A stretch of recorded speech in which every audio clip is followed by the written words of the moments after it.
Hi, my name is Daniel and welcome to the message today, episode 4 on grief and bereavement. Now, this is a tough subject matter for anyone who's lost someone, a relationship, a pet, or had a change in circumstances. Our aim today is to help you navigate through grief and get the right support. As usual, if you have any questions from this session, why not write them down and talk in your group with your teachers afterwards? If you're personally struggling with anything that we talk about, please do think of an adult you trust that you can talk to as soon as possible. This might be a parent or a guardian, a youth leader or a member of staff at your school. To open up this session, let's watch this video created by Coco, which is part of the Girls Brigade family. It's called Lost.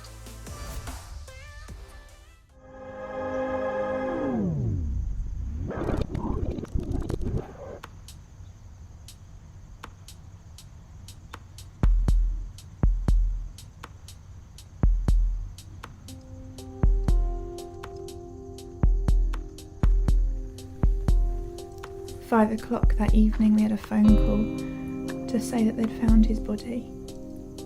There was a boat that had capsized. My knees just collapsed underneath me.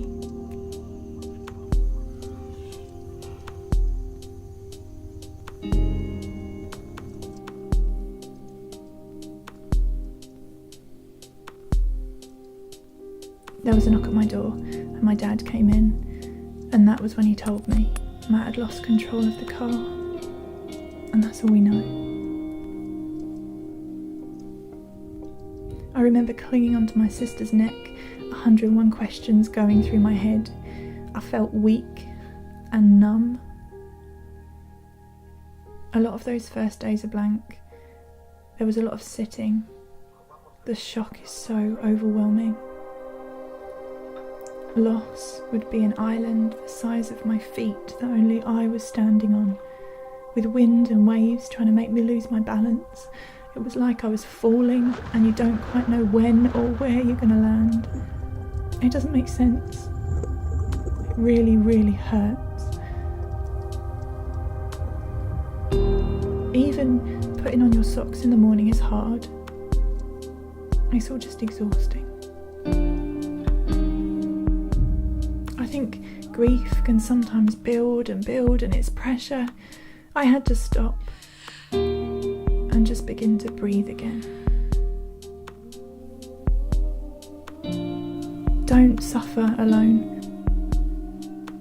There are other people that know how much it hurts.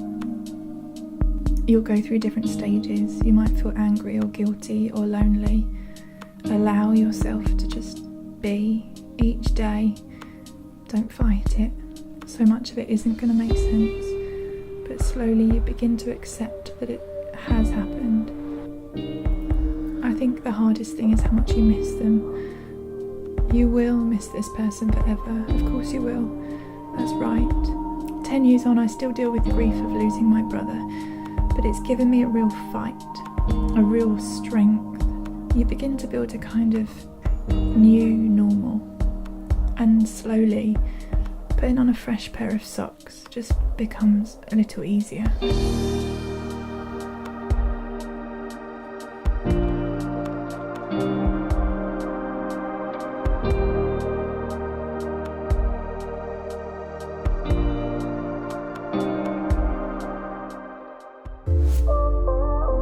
So that video was made up from real people's experiences and the writer used their words expressing what they went through when they experienced personal loss.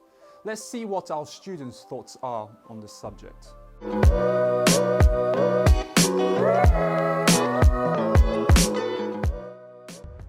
Grief and bereavement is like after someone's passed away, and yeah, you're just like grieving their life, kind of dealing with the thought of death, I guess, and that some people are no longer on this earth with us, and it's kind of that process that you go through after someone's passed away.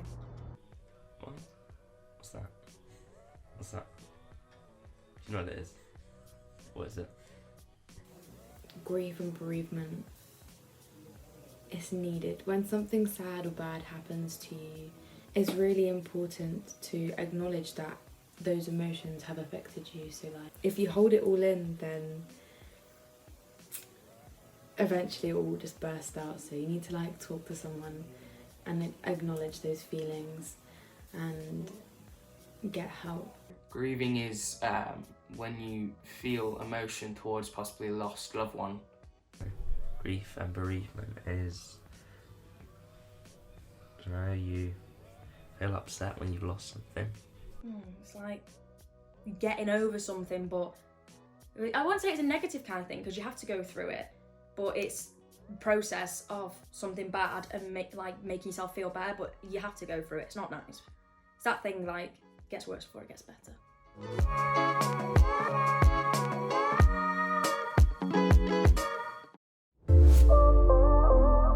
This year alone, we've had to say goodbye to Chadwick Boseman, Marvel superhero Black Panther, Kobe Bryant, also known as the Black Mamba, retired NBA star, and his daughter, and Glee superstar Naya Rivera. Losing a friend, a relative, or even reading about the death of a celebrity that you've admired in life is painful. It's inevitable that at some point in your life you will journey through grief and bereavement, so we hope we can give you some guidance today. In this week's episode, we've invited Brightline back to share their thoughts on today's topic. You might just recognise one of the band members. Oh yes, it's our very own Daniel.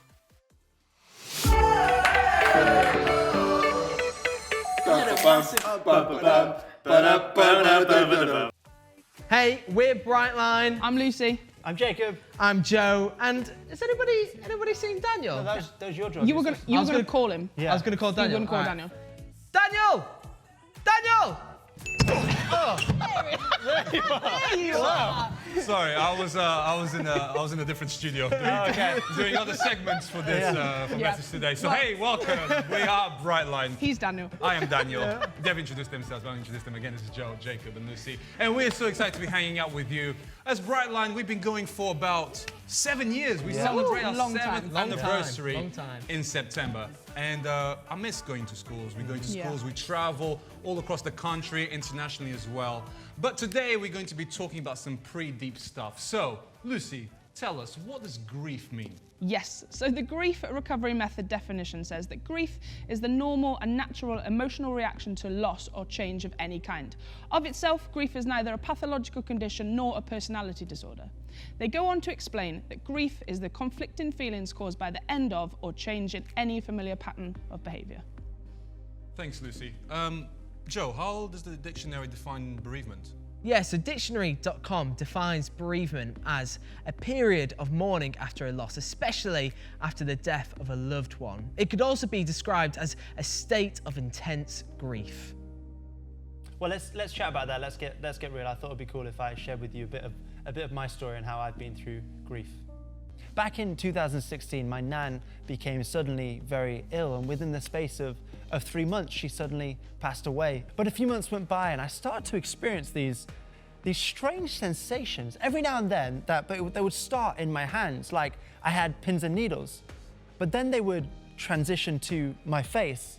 I mean, have you ever had pins and needles in your face? Because it is weird. But then my head would start racing, my breathing, sometimes it would quicken. And this, would happen at the strangest of times. There would be nothing that I could do to figure out what started this. And it turns out that I'd started having panic attacks, that I now was suffering with anxiety, something that I had literally never experienced before. It turns out that being with my nan as she passed away had given me this irrational fear of death, this irrational fear of dying, even though I was perfectly healthy. I even went to the doctors and asked them to do tests on me, and everything came back fine. My life became really difficult for me. It started to win me over. It got to the point where I wouldn't want to get out of bed in the morning. I wouldn't want to face the day because what if something triggered me? What if something gave me a panic attack? Maybe I just pretend to be sick. Maybe I'll just stay in bed, and I think it'll just be easier to stay in bed and act like this doesn't exist. But of course, that didn't work. I needed help. I needed to face this because I wasn't okay. So my wife, she encouraged me to take the first step, and that was to talk to a counselor.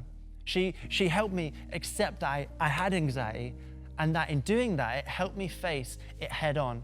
Once I started to accept that I had anxiety, it became easier to live with it. It became easier to talk to people about it, and I started to have my life back. But this didn't mean that I'd completely gone. And that's when I stumbled across a part in the Bible that I'd read so many times as a kid. What's happening is Jesus and his friends, they're called disciples, and him were in a boat crossing over a huge lake. And Jesus is like, guys, I'm tired, I'm gonna take a nap. He'd been working all day, so he went to take a nap. But suddenly this huge storm overcame them. The winds were howling, there was thunder, there was lightning. The disciples started to freak out. They're screaming, ah, we're gonna die, we're gonna drown. The waves were crashing over the boat and, washing stuff into the water. They're literally holding on for dear life. It came to the point that they went down to Jesus and said, Jesus, wake up, we need your help, bro.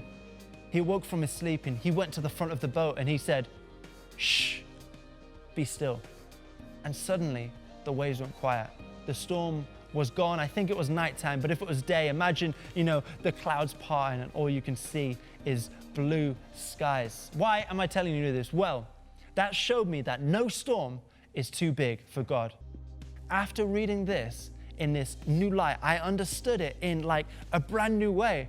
Just like Jesus brought peace to that storm, he can bring me peace.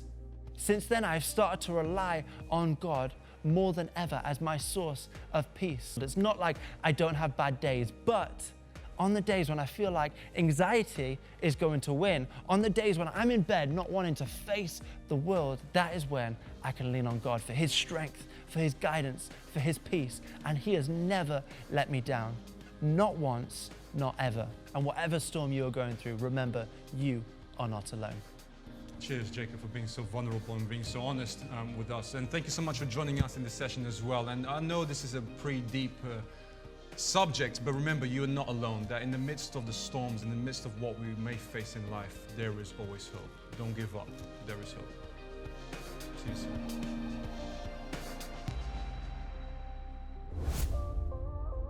The NHS tells us that bereavement, grief and loss can cause many different symptoms and they affect people in different ways. There's no right or wrong way to feel. As well as bereavement, there are other types of loss, such as the end of a relationship or losing a job or home. Some of the most common symptoms include shock and numbness. This is usually the first reaction to loss, and people often talk about being in a daze. Overwhelming sadness with lots of crying, tiredness or exhaustion, anger towards the person you've lost or the reason for your loss. Guilt, for example, guilt about feeling angry about something you said or did not say, or not being able to stop your loved one from dying. These feelings may not be there all the time, and powerful feelings may appear unexpectedly. It's not always easy to recognise when bereavement, grief or loss are the reason you're acting and feeling differently.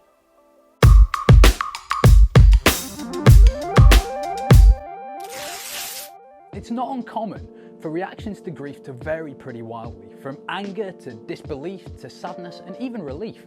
Many people find that they experience sleep problems, changes in appetite, physical health problems, and even changes in behaviour, such as withdrawing from other people or wanting to be around others all the time during the grieving process. Grief has several stages: denial, anger, bargaining, depression, and acceptance. And it's not uncommon to move forwards and backwards between these stages in your own way and at your own pace. While suicide is the leading cause of death for young people, the leading cause of death in the UK in 2018 overall was dementia and Alzheimer's disease, accounting for 12.7% of all the deaths registered.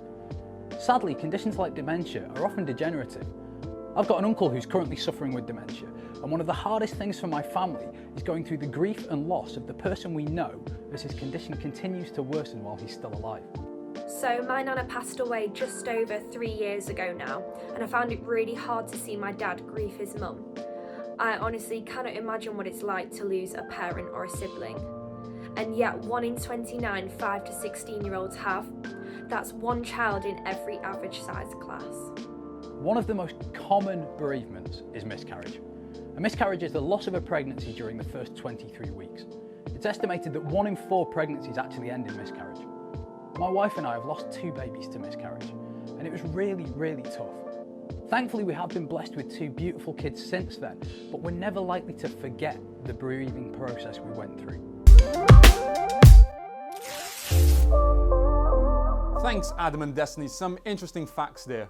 We want to hear your thoughts and experiences on this topic, so we've asked a few students this question. Have you ever lived through grief and bereavement, and how did they make you feel?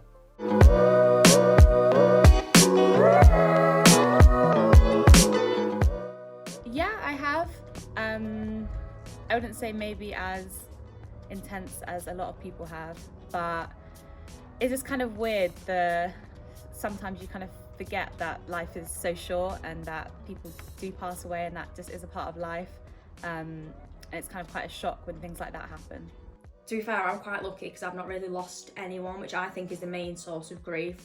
But I think on a minor aspect, it sounds really ridiculous, but when I was younger, my guinea pig died. And I genuinely was traumatised by it. But no, you get through it. Or when One Direction broke up, that was sad. Sad. Bit of, like, maybe regret, because you wish you spent more time with them. Yeah. I don't feel like I've been through anything like really bad.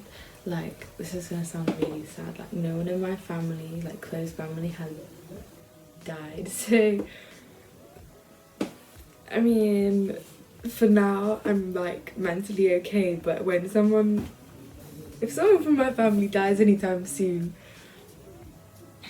that's gonna be sad, isn't it?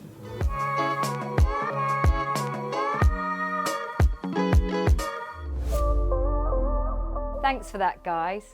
We're going to check out a video that has been created by Psych2Go. We're going to hear the 5 things about grief that no one really tells us. I would like to share with you 5 things about grieving that I desperately wish someone would have shared with me. 1. We grieve for more than the dead. Yes, the death of a human being is the most common source of grief, but it's not the only one. You can experience the whole force of grief for anything important to you. You can grieve the loss of a pet. You can mourn the loss of a sentimental object, the loss of a beloved place, or of any kind of relationship or connection. Nothing has to die in order for you to go into mourning. There can be grief for a friendship that has just drifted apart, or for the ending of your favorite book series, a home that you've had to move away from. You can grieve for yourself. When you grow and change as a person, pieces can be left behind. Old bits of a personality and mannerisms that we can ache for all the same. Whenever something is lost, no matter what, no matter why, and it causes pain in its absence, that is grief. 2. Just stay strong typically goes hand in hand with the denial phase of grief. It's when you're told that despite all the terrible things happening to you, you must stay strong and overcome it.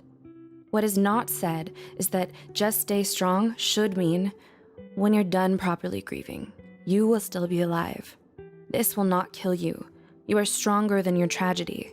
Instead of pretend like nothing's wrong, don't let your tragedy affect you. Just keep living regardless. Denial is usually said to be the first or second stage of grief.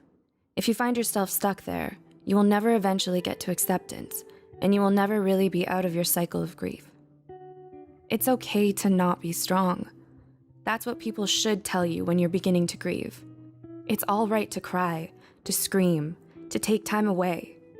It's understandable to feel weak for a bit, so long as you learn to let that weakness go. You do not have to stay strong. If you do, moving on may become difficult. Weakness and vulnerability is part of the grieving process, and it should be accepted. 3. There should be a guilt phase of grief. Often when we lose something, those of us that are still here feel a sense of guilt. Some people feel left behind. Some feel survivor's guilt, in which they believe they should also be gone, or should have died in the other's place.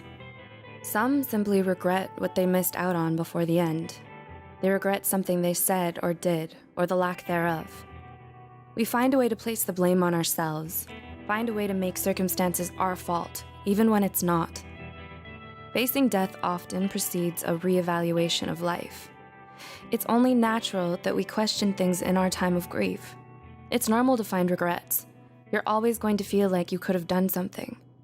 You're not weird or unhealthy to feel a sense of guilt, but you need to learn to let it go eventually. There's nothing to gain from holding on to it. Instead, turn that guilt into nutriment for what is still alive. Learn from your regrets and use them as a guide to ensure that you live the life you have to the fullest. 4. Time means little to the act of grieving. It does not heal all wounds, but merely smooths them over, making it easier to forget their presence.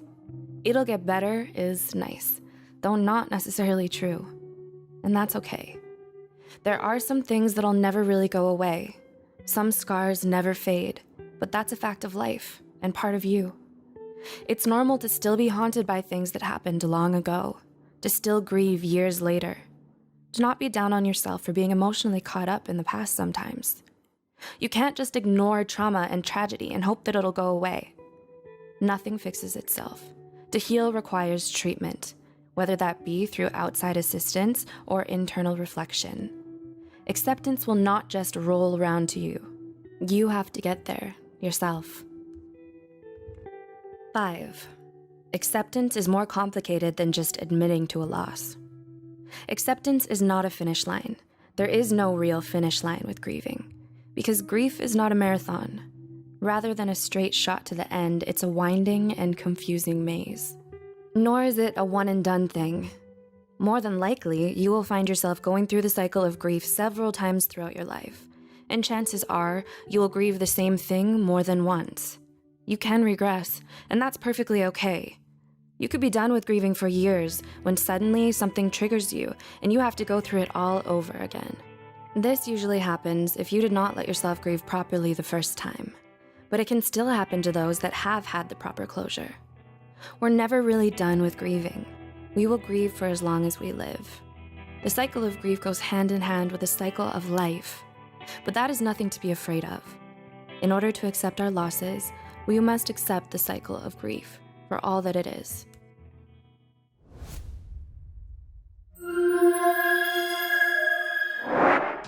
Nicholas Charles Sparks said that it is possible to go on, no matter how impossible it may seem, that in time the grief lessens. It may not go away completely, but it's not so overwhelming after a while. Thanks, Lauren. There's no right or wrong way to grieve. You might feel angry, sad, or depressed, or even guilty or relieved. You might be numb, or you might not feel anything at all. The way you grieve might be influenced by your culture, beliefs, or how your family and community understand loss. The important thing is that you allow yourself to grieve. Up next is My Story, the part in the program where we hear how someone has personally walked through or has experienced the topic that we are looking at. And you've met her before as she is a member of the band Amongst Wolves. Here's Clarissa with her story.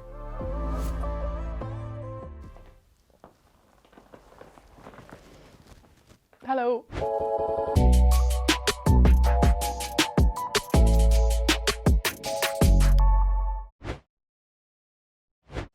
So I want to tell you guys a little bit about my family story. So a long time ago, way before I was born, my dad had 3 kids with his first wife, and they decided to move to the Philippines. They went out there to tell people about their Christian faith. And basically it's actually a really sad story, because one day when my dad and the kids were out of the house, a burglar came and actually murdered my dad's first wife. And so there my dad was with 3 young kids in this far off foreign country without his wife. The kids didn't have a mother. I can't imagine the grief that he was going through, the anger and the shock and the depression that he must have felt through that. So then he decided to come back to England, and you'd assume he'd just be full of anger all the time, he'd just be really resentful and just want revenge against this guy. But actually it was completely the opposite story, because he had an amazing community around him that really helped him, particularly his church community that he had.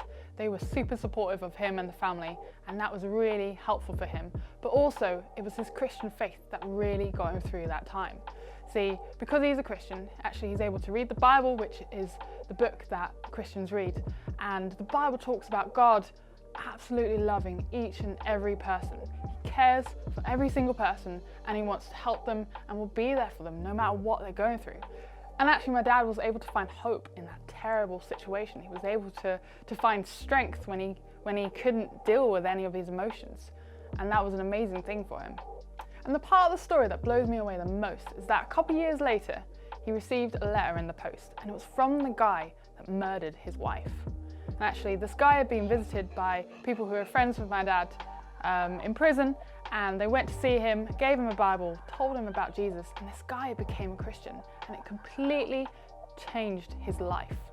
And he sent this letter to my dad to actually say sorry to him for what he did and to ask for his forgiveness.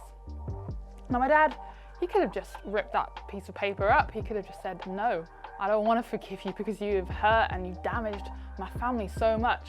But instead, he was reminded that actually God forgave him and forgave all of us for all the mistakes we've ever done. And so that gave my dad the strength to say, okay, I'm going to forgive you too.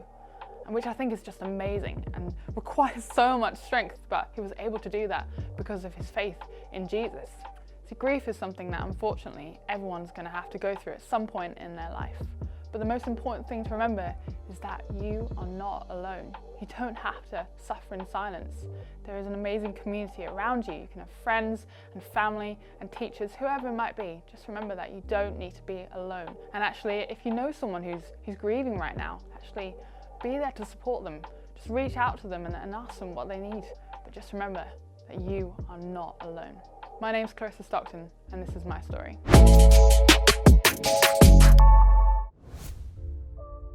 As I said in the beginning, if you have any questions from this session, why not talk about it in your groups afterwards?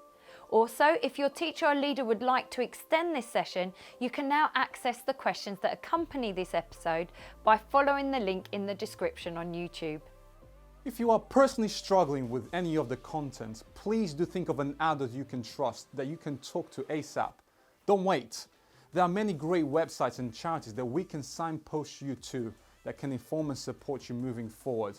So why not check out koof.com, Young Minds, Childline, the Lily Joe Project, and The Mix.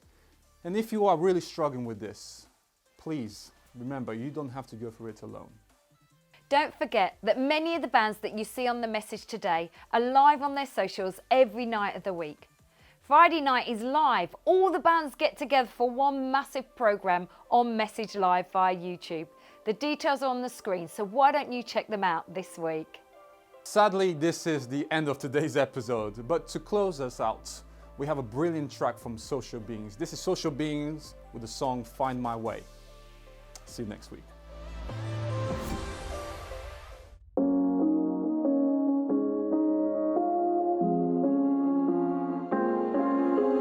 I'm just trying to find my way home, somewhere I belong. I'm just trying to find my way.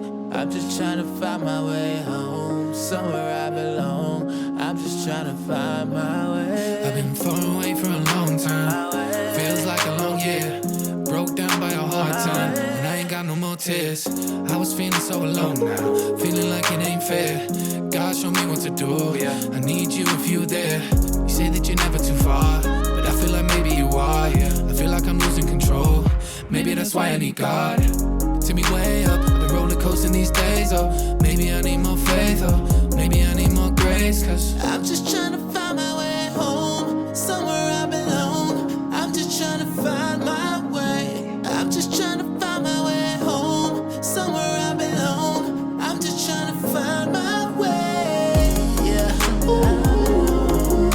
Things just don't feel right without you. Counting down the days till I find. Yeah, yeah. I really want to. I really need you. I gotta find you. Yeah, yeah.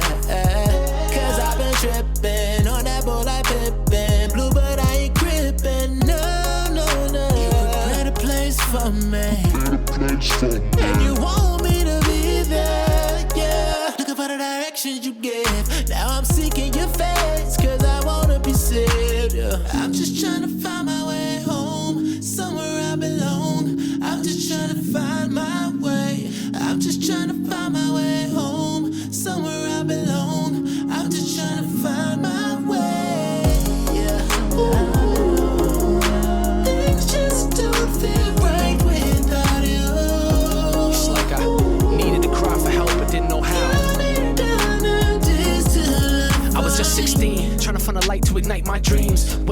was fighting demons. 10 years back and my daddy's leaving. 10 years on and I still need reasons. I'm trying to find a piece to piece it all together. Find a way to make it through the weather. Feel like I've been lost in this forever.